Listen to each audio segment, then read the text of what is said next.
Bonjour, je voudrais vous parler aujourd'hui de Je valide et des opérations à effectuer pour une nouvelle année.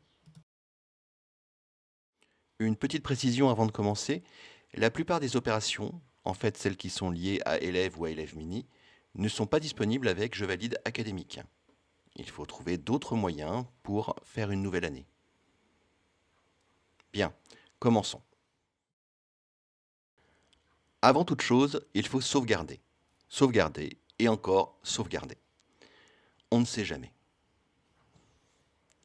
Donc, nous allons lancer Je valide, aller dans l'espace Professeur, puis dans l'onglet Avancé, et vous avez un bouton Sauvegarder. Ce bouton sauvegarde les deux bases de données de Je valide, la base de données des élèves et la base de données des items. Une sauvegarde est en réalité un fichier, une archive qui contient les deux bases de données. Vous devez mettre ce fichier de côté, si possible en dehors de l'iPad. Ce que je préconise en général, c'est une clé USB, mais si vous n'en avez pas, vous pouvez le mettre dans le cloud, vous pouvez le mettre dans un Dropbox, vous pouvez le mettre où vous voulez. Vous pouvez le transmettre par AirDrop à un autre appareil ou le mettre sur un Mac, comme vous voulez. Personnellement, comme j'ai un Mac, j'utilise AirDrop pour me connecter à celui-ci et envoyer le fichier. Pour récupérer le fichier de sauvegarde, on fait juste l'opération inverse. C'est-à-dire que dans mon cas, puisque j'utilise AirDrop, je vais sur mon Mac, j'ouvre la fenêtre AirDrop et j'envoie le fichier dans l'iPad. Si vous avez Dropbox, iCloud ou si vous avez une clé USB, la procédure peut légèrement différer, mais c'est à peu près la même chose. Une deuxième sauvegarde importante à faire est la sauvegarde de la base des items. Je vous ai dit précédemment que la base des items était sauvegardée avec le bouton sauvegarder de l'onglet Avancé, et c'est exact. Si vous utilisez Je valide sur plusieurs années, la base des items doit normalement être identique pour toutes les années, de façon à ce que les validations des items soient transférées d'une année sur l'autre, d'une classe à l'autre. Pour sauvegarder la base des items, vous allez dans l'onglet Items, dans le menu en haut à droite, avec le bouton point point point, et vous exportez le fichier de sauvegarde où vous voulez.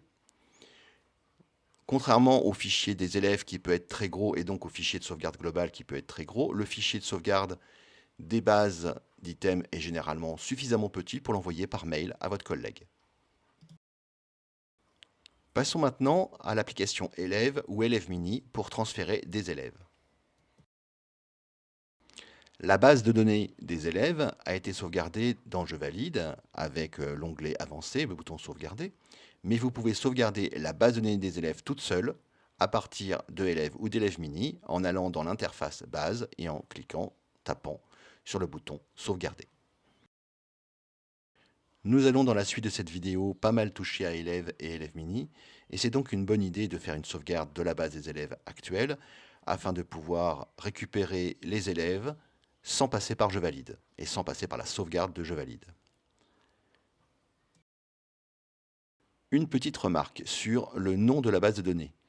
Sous la base courante, dans la zone verte, vous avez le nom de la base de données que vous pouvez modifier de façon à mettre un nom qui vous parle plus que ce qui a été mis par défaut par l'application. Je vous conseille vivement de changer ce nom, car c'est ce nom qui apparaîtra en dessous de la zone verte dans les bases disponibles.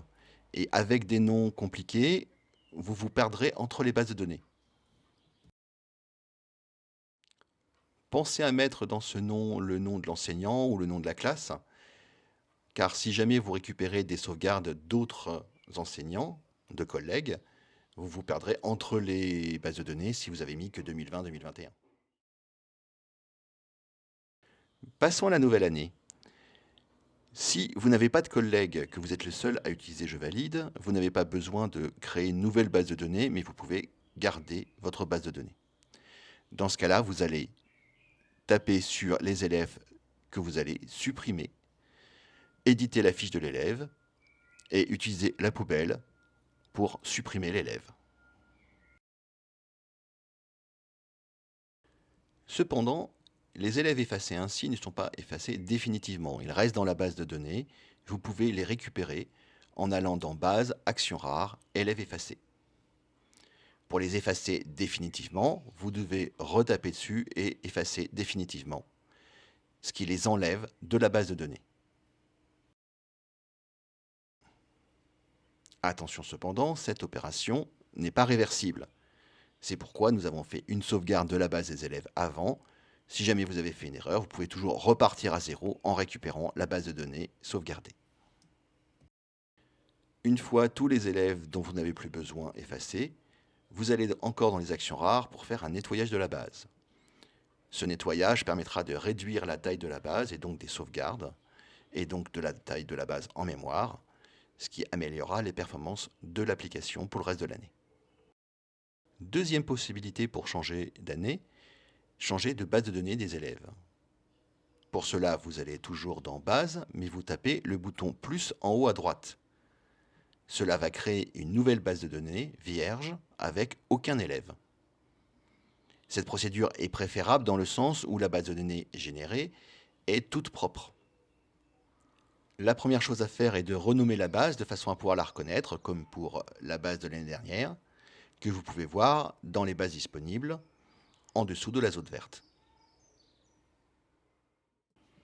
La nouvelle base créée est donc totalement vierge et ne contient aucun élève. En tapant sur l'ancienne base et en choisissant Utiliser comme base par défaut, vous récupérez la base de l'année précédente et donc tous vos élèves. Nous allons maintenant utiliser le bouton Exporter que vous trouverez pour chaque élève. Cela crée un fichier de sauvegarde, un fichier d'export, que vous pouvez mettre de côté et vous avez la sauvegarde d'un élève en particulier. Vous faites l'opération d'export pour tous les élèves. Donc vous avez une sauvegarde élève par élève. Ensuite, vous pouvez retourner dans Base, remettre votre nouvelle base qui est normalement vierge, et ensuite vous récupérez vos élèves via AirDrop, via Dropbox, via la clé USB, que vous envoyez dans la nouvelle base de données. Personnellement, j'utilise AirDrop, donc à la réception du fichier, le système va me proposer d'envoyer dans élève ou dans élève mini, ou dans fichier, je choisis élève ou élève mini, et mon élève est transféré. Vous aurez remarqué que l'élève n'a plus son niveau. Il faut aller dans la configuration de la base de données et mettre la gestion des niveaux. Il faut ensuite éditer l'élève de façon à augmenter son niveau d'une classe pour la nouvelle année. Voilà, on fait la même opération avec tous les élèves et on se retrouve avec une nouvelle classe dans une nouvelle base de données. Évidemment, pour les nouveaux élèves, on utilise le plus, on met leur niveau, leur nom, leur prénom, leurs informations si vous voulez en mettre, et le nouvel élève apparaît. Par défaut, un enfant n'a pas d'accès à la caméra. Pour donner cet accès, il faut éditer la fiche de l'enfant et taper sur la caméra barrée de façon à lui donner les droits. Ces droits sont aussi pour le micro. En bonus de cette vidéo, je vous propose quelques astuces qui sont des bonnes pratiques. Dans les réglages de la base de données des élèves que vous trouverez dans le bouton engrenage de élèves, vous avez quelques options qui sont très pratiques. La première est la sauvegarde automatique journalière de la base des élèves. L'intérêt de cette sauvegarde est de pouvoir récupérer des données en cas de problème sur le jour précédent. La protection de la base des élèves dans les autres applications est aussi une bonne option. Cela permet que les élèves ne puissent pas changer leur fiche élève dans Je valide, dans Bilan photo, dans ABC Photobook. mais uniquement dans élève. Et comme élève peut être protégé par un mot de passe, les élèves ne peuvent plus faire de bêtises avec leur fiche élève ou avec la fiche élève d'un de leurs copains. Pour mettre un mot de passe à élève, il faut aller dans l'application Réglages d'Apple, trouver l'icône de élève, ensuite la sélectionner et mettre un mot de passe dans le champ mot de passe. Une fois un mot de passe entré, lorsque vous retournez dans élève, élève vous demandera un mot de passe pour pouvoir accéder à l'application. Voilà, cette vidéo est finie. Si vous avez la moindre question ou suggestion, comme d'habitude, n'hésitez pas à me contacter. À bientôt.